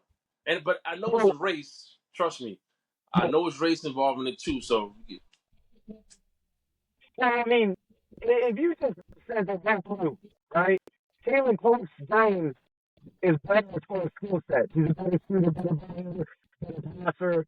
She does more in the game because the ball's always in her hands. Because she's a guard compared to Angel, who's a forward, and the ball's not always in Angel's hands, right? So, like, skill-wise, Caitlin is, I mean, she set the record for God's sake for scoring for women and men in the NCAA. So, clearly, she's a great basketball player. You know what I mean? So, you can never take away the talent of that kid. And because of the way she's the Steph Curry of the WNBA. Let's be honest. Steph Curry came out and changed the game. And now she's changing the game for women. It's a 32, 35-foot jump shot. It's a very good time because she's proven it over and over. And look, she's a very good basketball player. Like, people that never watch the game is watching the game because of her. And you can't never take away from her skill set. Right. But why would we think Angel Reese wouldn't be as skilled? Is it because she doesn't have the ball in her hand? Because if you watch her play, she's very skillful, and she's probably one of the smartest people on the court at this time in her career. The way she positioned herself, part of being skilled is putting yourself in position to be able to get those rebounds. She's doing stuff nobody was able to do since the WNBA started, right? So I think she's at a very high skill level. And to me, Caitlin, I mean, the 35-foot jump shot, that's a bad shot. Yeah. That's not even a good shot. And again, right? It's Even for Steph Curry, that's not a good shot. Oh, no. Hey, listen. If you notice about Caitlin Clark, does the defense have to come as soon as she crosses out court? Yes, no. Yes, right? Yeah, they do, right? But it's a lane crowd because she's a threat to make that shot from the outside and deep from the outside. Now all of a sudden they got to put a little more attention on her. And that opens up a little more lanes. You can't set up a Caitlin Clark. The reason why she's able to get so many good assists is because the attentions are on the entire time. You don't have to worry about Angel shooting deep. Now again, Angel has a she's very good at what she does. Her motor is elite. You ain't got many people with that motor. So I always believe motor is an elite skill set, and she has that. And she's very good at what she does. Very good at what she does. That's why she set the record for double doubles, 12 straight games now. So that's a special thing to do when the WNBA, this is 99. She's able to do that. But again, there's two different players. There's two different players. Right. Her responsibility I is agree two with different that. things. Yeah, I'm saying, they're both really good at what they do. But again, Caitlin Clark is the point guard of her team. Angel needs other players to have the court on the side. Like, he can run the show. She's on TikTok, he's getting the ball. She's on TikTok, he's scoring. She's on playing opportunities on top of her team's opportunities. She's more of a true playmaker. Yeah, Angel becomes a little rebounding, and it could be pretty set up for her. But Taylor has a lot more responsibilities of the ball in her hands, in my opinion. So again, that's very important to the team because they have two different roles. Mm-hmm.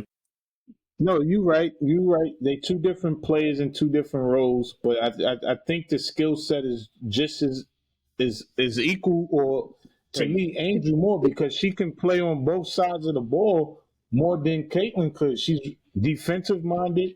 She blocks shots. She rebounds. She can guard on the perimeter. You can do a lot of things that, I mean, shooting. I mean, I get it. I mean, but that's not what everybody coming into the league ain't gonna be able to shoot a 35-foot jump shot. That's just not realistic, right? It's a bad shot. It's not even a high percentage shot. For Angel, her game can translate to somebody else can relate to that. It's more relatable than shooting a 35-foot jump shot. brother, she's not. They're trying to. We're trying to compare two different people. No, I'm not comparing. I'm trying to remove the comparing by saying that. I'm talking about the skill set, right? You can't. I wouldn't feel, not that my opinion matters. I wouldn't feel like Caitlin's that much above Angel Reese in skill set. right? It just she has the ball in her hand, so she's controlling where the ball is going to go. But Angel has a lot of things that she's talented in on that court. Probably No, more attributes than Caitlyn has. she's Angel. Angel's good at, like Bruno said, she's good at being a dog. She's a dog. She's good in that. She's just not Caitlyn. That's just it's But just it's I don't cool. want to say she's Caitlyn. I don't want her to be Caitlyn. I'm just saying her No, she can. attributes is just No, as good or even better. She can be She has herself. more. Ty, it's unfortunately That's gonna be a Ty. long. That's You, long you no, gotta debate, you man. That's gotta gonna be a account long you gotta debate. account for the defensive end. So if you just want to watch the game just for offense, then yeah, you would Ty, love and you would say that. But it's two parts to the game. Ty. Unfortunately, Ty, the way it is, and just the way it's going. That's not the way it is. No, it's That's the way it is. We talking Ty. We talking marketing. We talking everything else. Caitlyn Clark is we're gonna talking be. just skill set, But not you can't. marketing, just skill But set. it's two different positions. Like you're trying to compare. We're Trying to talking compare about the stuff. skill set. You're Not trying to compare Steph Curry with Greek Freak. It's two different positions. We can't do that. so. It's How skill. can you automatically say Caitlyn is more skilled? I never said she's more skilled. I said Caitlyn Clark. I know she's more skilled. I said Caitlyn Clark. I mean, Kevin, just put down the skill set. Who's a better shooter? Caitlyn Clark by far. Who's a better playmaker? Caitlyn Clark. That's her position. She's a guard. Who's a better passer? Caitlyn Clark. Right? So again, and then again, Angel's a better rebounder. But you got to remember, Caitlyn Clark also gets about 6-7 rebounds a game. Trust me, I've been watching other games. She can rebound basketball. Like, Angel's a better rebounder. She's a better defender. Yeah, she- Now. She's not strong at that position. That's Caitlyn Clark's weakest. She's got to be a better defender to be a better all-around player, right? But if you're just talking about skill, Correct. Yeah. Caitlyn's a better skilled player. It was just talking about skill. We're not talking about Yeah, like the mentality or skill. Offensively. Yeah. Offensively, yeah, never talking about skills. Defensively, it's a mindset. Like we said, defensively is more of a mindset than anything. Like again, Angel has a mentality of a dog. That's a mentality. So she's not going to say like that. She's not like that. That's something back around. And she don't have the same mindset that Angel has. So I think the defensive rebounding, she found what she is very good at. And she goes out there and takes care of business. But in skill you're thinking, I mean, there's videos of that double dribbling 2-3 times. Like, and again, I'm not taking away from Angel. Angel's a super talented player, but when it comes to skill, there's two different things. Well, I want to go put them on that team. Hell yeah, because they both bring something special to the table.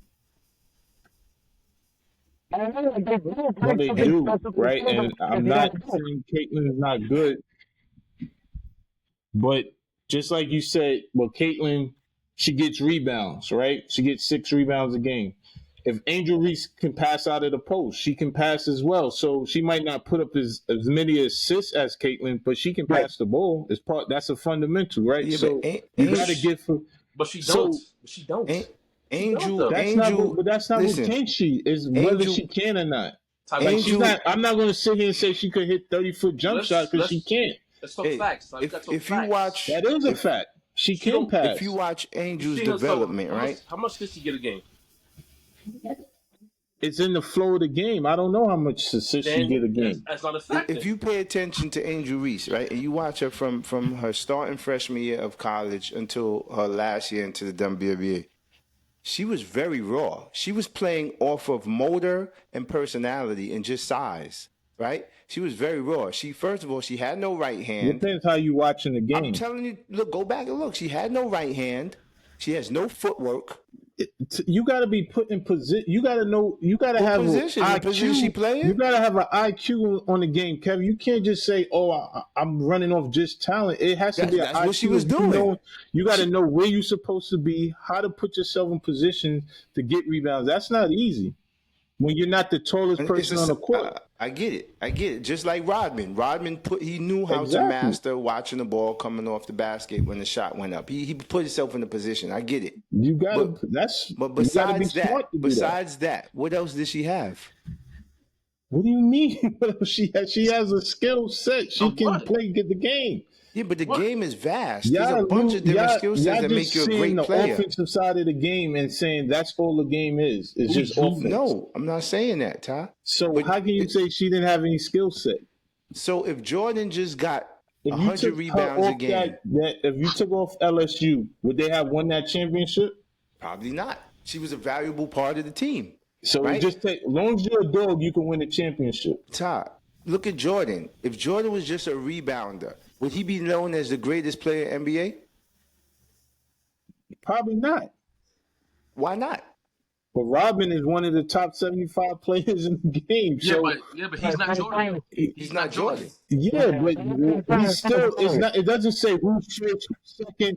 Look, it doesn't say who. It doesn't go by who's first, who's second ranked. It says who's the top 75 players. Right? He's in there, so his skill set is what got him there. We just know him because his biggest skill set is rebound. But what about all the defense he played, the steals he got, the blocks he got, the putting himself in position to get those offensive fouls? All that is a skill set. You can't. Some of that stuff you can't teach. Yeah, I'm not taking that. But y'all excluding that. Y'all just saying because she gets the ball and pass and shoot, she's got more skill set than Angel Reese. He's still not Jordan. Robbie, you said all about Ramen. He's still he not don't Jordan. Need to be Jordan. So Angel Reese is great.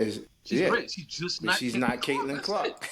Why would she want to be Caitlin Clark? No. It's different levels of different rooms to be in. No, but you guys are giving her the higher level because she can score, which I think is wrong. Okay, Bruno. That's not all she could do is score. Bruno, how you feel about this, Bruno? What else can she do? How you feel about this, Bruno? Pass the ball, score, and she do a little rebound. She facilitates. She's a guard, Ty. I just said pass. But because you're a guard, that makes you better than a center. That makes you better than a small forward. I'm listening.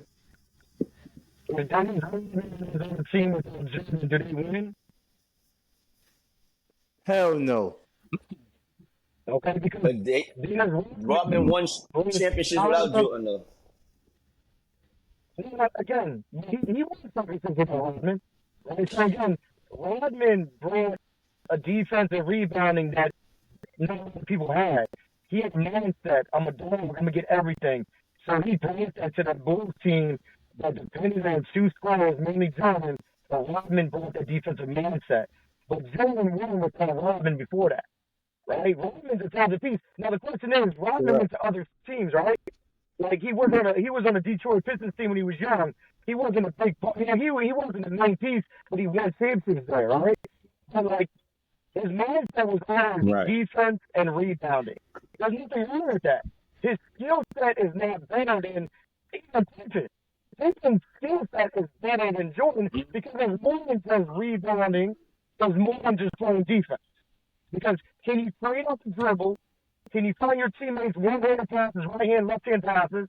Can you make half-court passes across court? Like, that's what Caitlin Clark does. If you watch her game, she's always finding the person, and she's finding those pockets, and she's finding her teammates in great situations to score. There's a reason why the last few games she's become 10 assists. Because her vision is crazy. It's not just her passing, it's her vision. It's her vision with the ball in her hands, and open court and half court, where she's got the best defender guarding her at times. I mean, right. I mean, a lot of games she played. You made a perfect example. Go ahead. Yeah, Bruno, go ahead, finish. So I think Jackie Young was guarding Clark, and she's a very, very, very good defender. And I played against the World Series a few days ago, and she was talking about hell. Like, she was giving us shit. And Caitlin Clark still had 100. She still had 11 assists. She still had 13. She struggled from the field, but still had 13 points. Still about 6-7 rebounds. So she's trying to go over that. But a lot of pressure is on her to make plays. There's not a lot of pressure on Angel to make plays. Angel has still players around her that create and do things where in Caitlin's situation, she is one of the 9 players on the team. If you try Angel to play she wouldn't have the same success. Game over. Again, Angel's about 2 inches taller than Caitlin Clark. You're picking a weakness. You're picking a weakness, Bruno, of her, right? Well, it might not even be. It's just not as good as Caitlyn with the ball dribbling. But you made a perfect example. Nobody in their right mind is going to say Pippen was better than Jordan, right? Everybody's going to agree that Jordan was better. But you just said who had the better skill set, right? Was Pippen, right? Oh, And Jordan that's what had I'm better trying to skill set. say. Nah, Like, nah, you nah, nah. can't just say because I'm telling you right now. you crazy. There's no way in the world Jordan had a better skill. There's no way. There's no way you Let can me say tell you that. this. How You many can say Jordan was a better player. There's no way you can say that. how many defensive first teams did Jordan have? How many scoring records did Jordan have? He had a yeah, but you going about the most of the balls, the shots went through him. The ball was in his hands. Of course, he's gonna have the most, but the skill set, y'all keep forgetting about the defensive side. Those are skill sets, yo. Pippen could pass, score, play defense, rebound, steal, all those things and he never was. consistently. Consistently. But I'm telling you, I believe Jordan had more defensive first teams than Pippen did. So if we're talking about defense, the stats say that, but if you watch the game, because everything ain't just the stats. Sometimes it's the eye, right? You have to use your eye to see. Kevin, what happened when Jordan retired for 2 years? I'm here. Pippen. Yeah, but Jordan ain't win until Pippen got there. Yo, listen, we can't. So what you talking about? Jordan ain't win until Pippen got there. Yo, he was a very good Robin. Yeah, again, he was a role player. Pippen wasn't no role player. We can't erase. We can't. You know what it is? You know what it is? It's like that's fine, but you can't win without that Robin, right? Yo, we get it. But Ty, we can't erase history. It's already set and done. Pippen and Jordan. I'm not trying to erase history. You heard me say I think Jordan was the better player, but the skill set, that's not true. I get it, and that's why Jordan is in another room and Pippen is in the room back there. That's what well, I'm trying that's to say. politics. That's politics. Ty, we've seen the game. We've seen the game. That's politics. There's no way Pippen had more of a Magic Johnson skill set, but y'all say Jordan had more skill sets than Magic too, right? Y'all would say that, right? He was better than Magic. I ain't say was he better. Yeah. I said he had more skill sets. Magic was good. He was talented. He was a great guard. You can't erase He's one of the big guards. We're not going by popularity. We're going by skill sets. Popularity. We've seen. Okay, like you said. You said for all. Yeah, Bruno. Man, I didn't mean to cut you off. I was just going to say, again, when we go back to it, it says the history is already the history. When Tucker was the man, he couldn't do it. But he when does. He won again. It's not a place saying, I don't know how Tucker can. But the skill set is different. That's not true. Look easy. Pippen can make every shot that Jordan can make. It's just yes, he could. He could hit the mid range. He could hit the three. He was a better 3-point shooter than Jordan was. He could create his own shot. That's the skill. Y'all keep saying the stats. The volume of shots went through Jordan. I'm not arguing that. So yes, he's gonna show his game more. It's very simple. If you look at the stats that Pippen was in compared to when Jordan was the man, look at those numbers. Look how far he went. That's when you can tell the difference between the two. What happened the first 7 or 9 years Jordan was in the league? He ain't win nothing. Well, I mean, he was close. You know what I mean? The same thing. No, because y'all arguing, it's two different arguments and y'all not realizing. I'm talking about the skill set. Y'all talking about who was the best player. Yeah, if you got the ball in your hand, of course you're going to be labeled the best player. I mean, listen, Rob, you think that's all offensively. Huh? Ty, Jordan. Okay.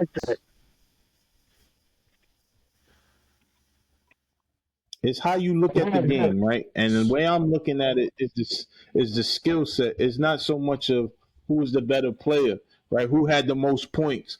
right? It's the skills I'm talking about that you have. It's attributes, and then it's points and stats and all that stuff. So we We're asked talking you. about just attributes. That's it. So we asked you who's better defensively. You said Pippen, I right? thought Pippen was. You put But Pippen on the best player. You don't okay, put Jordan on the okay. best player. But So it made it easy for him to steal the ball. So one player got the defensive player of the year, the other one don't. Yeah, because you know why? Jordan never played the best player of the team. Todd, He never played the best player. Pippen did. Todd, 1988, Jordan was considered the Y'all best. going by the stats. I'm going by the attributes. You put Pippen on the best player. Why you don't put Jordan on the best player? Todd, 1988, Jordan was the best defensive player in the NBA, period. We can't erase that. Pippen wasn't. I'm not erasing it. I'm saying he didn't play the best player on the team.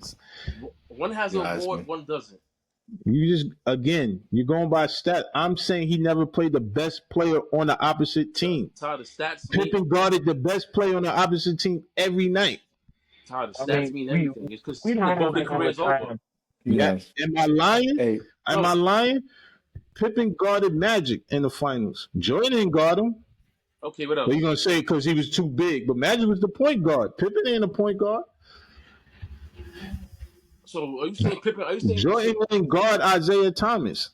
Huh? Jordan didn't guard Isaiah Thomas. He guarded Joe Dumars. Who was the volume scoring on the Pistons? Isaiah Thomas. Why wouldn't he guard Isaiah Thomas? So, Jordan didn't guard Larry Bird. Jordan has more defensive player of the years than Pippen. That's fact. Again, back to the topic, man. This could go for years, man. Stats. This debate could go on for years, but the books already stamped it. You're arguing two different arguments. Y'all talking about stats. I'm talking about attributes. This could go on for centuries and years, but the books already is written in the books already, man. What am I trying to take out of the books? So when you saying that, you spinning it wrong. I'm not saying that. I'm saying that he had more attributes. It's different from stats. Who was the better player? Again, I'm going to say Jordan was the better player. Okay, when so I'm that's saying it then. Attributes, no, it's not. It can't be that's it. Where else we going with it? We're talking about attributes. It's two different things. It's two different things. Mike and Pippen. Anyway, hey, crazy, yo. It's not because y'all want to spin it to where we're talking about stats. I'm not on stats. Back to Caitlin Clark and Angel Reese. All right, it's the same thing, Kev. Equally talented players, both equally talented, right? Both special skill sets, two different positions, right? Yes. Both putting up great numbers in their career, right? Yes. That's it. That's it. Right now, they still in the league. They still playing. So we can't say career-wise who's going to be the best player. We don't know. Numbers change. It's a rookie season. Like, you can't say numbers better. change, Ty. Y'all giving it to Caitlin already, so I don't see it. No. I'm saying Bruno was saying the skill set that he sees. One person has more. She's the leader. She has to do more. The other one doesn't. This is facts. I don't know That's not facts. Angel Reese don't bring the ball up. She's not a teacher. So because you bring the ball up, that makes you the leader and the best player on the team? The point guard is the leader, Ty. I seen Muggsy Bogues bring the ball up with Larry Johnson, but Larry Johnson was the best player. Right. Mark Jackson wasn't better than Patrick Ewing. So what are y'all saying? That's for you, Ty. You don't know nothing about ball, bro. I'm sorry, man. You don't know nothing about ball. I'm sorry. You gonna say the point guard? The point guard. So the point guard is the best player on the team each and every time. Facilitator. Everything goes make you the best player. You don't know nothing about ball if you saying that. You got three other people saying the same thing. I only hear you and he saying that. Anyway, Bruno, what you got, Bruno? Go, Rob. What you think, Rob? Yeah,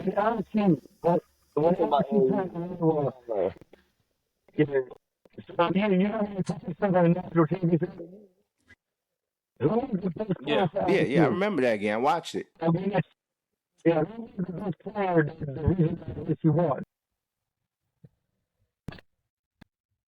guard that shut down Caitlin Clark.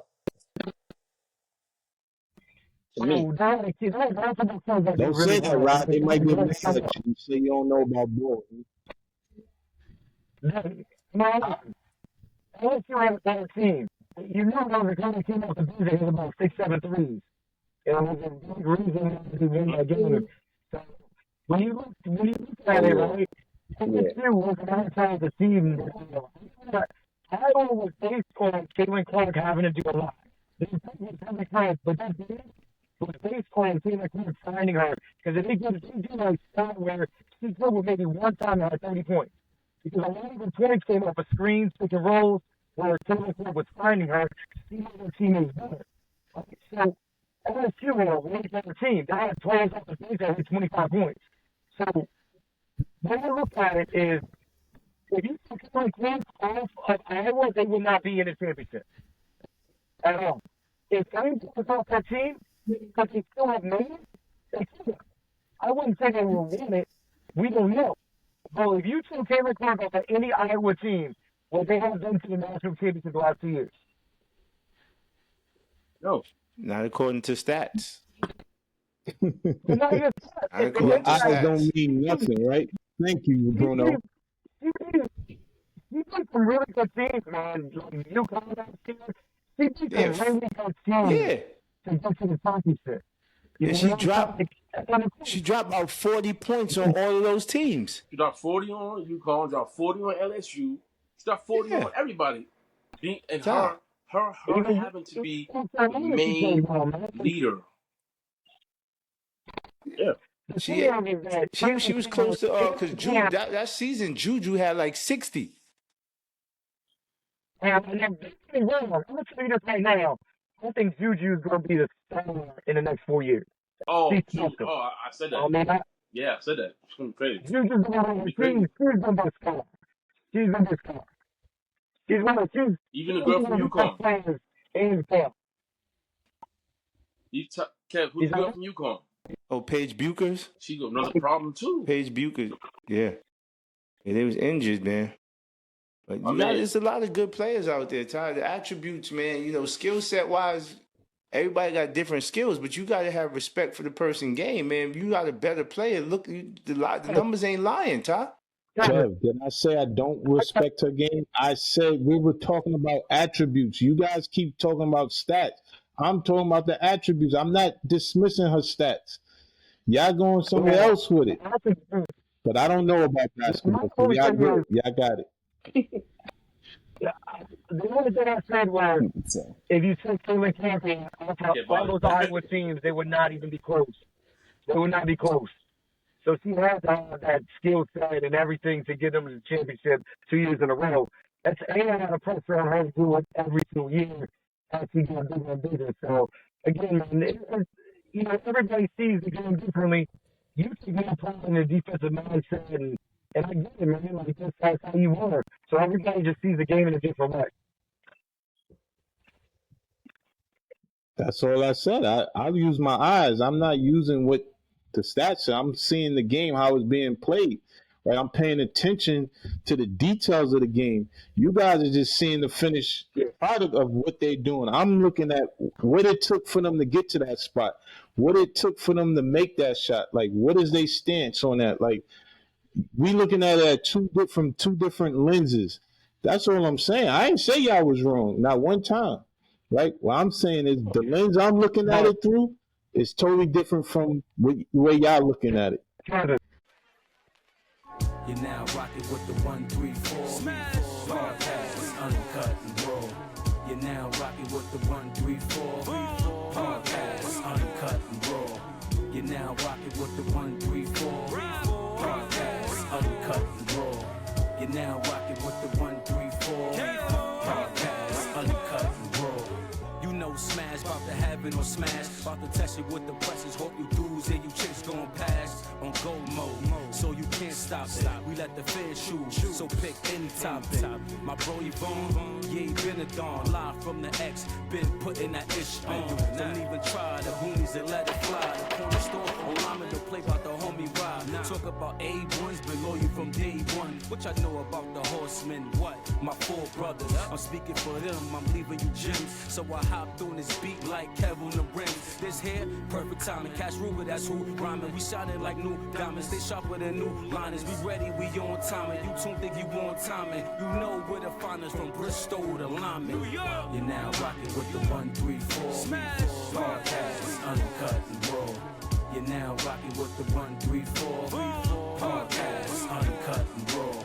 You're now rocking with the 134 Podcast, uncut and raw. You're now rocking with the 134